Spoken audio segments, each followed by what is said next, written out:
আব্বাস ভাই, আমার আপার কাছে নিয়ে যাইবেন? নুসরাতের সাথে আমরা অনেক অন্যায় করছি, ওকে এখন আমাকে সহজভাবে মাইনা নিব?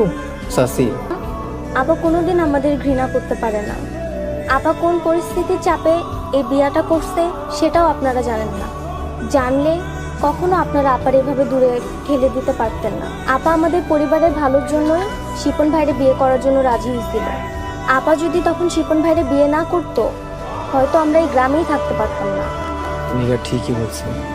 নুসরাত আপনাকে পরিবারের ভালো লাগা শিপন ভাইয়ের বিয়ে করছে। আমি তো এইসবের কিছু কেন সম্ভব না?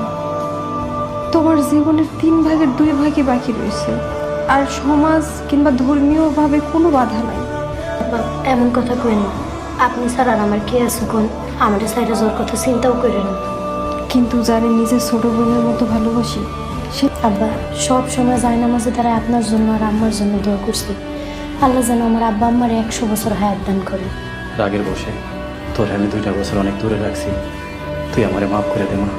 আব্বা একমাত্র আল্লাহ সাক্ষী, আপনার করে কখনোই আমি দোষ দিই। আপনারা সব সময় আমার মনের শ্রদ্ধার আসনে ছিলেন আর সারা জীবন থাকবেন। আপনারা আইসেন, আমি যে কী খুশি হয়েছি একমাত্র আল্লাহ জানে। নিগাল, আমার ঠিকানা পাইলে কেন? কিছু নিয়ে না চাচা, শিপন মারা গেছে, 2 বছর হয়ে গেছে। নুসরাতের বয়সই বা কত, 21 কি 22। নুসরাতকে আবার বিয়ে দিতে চাই।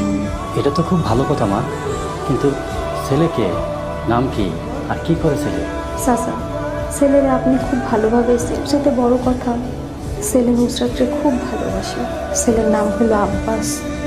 ছেলে আপনাদের গ্রামেরই ছেলে। আব্বাস? আব্বাস তো খুব ভালো ছেলে। হে আল্লাহ, হে মাবুদ, হে দয়ার সাগর, তুমি আমাদের নফল সারাত কবুল করে নাও।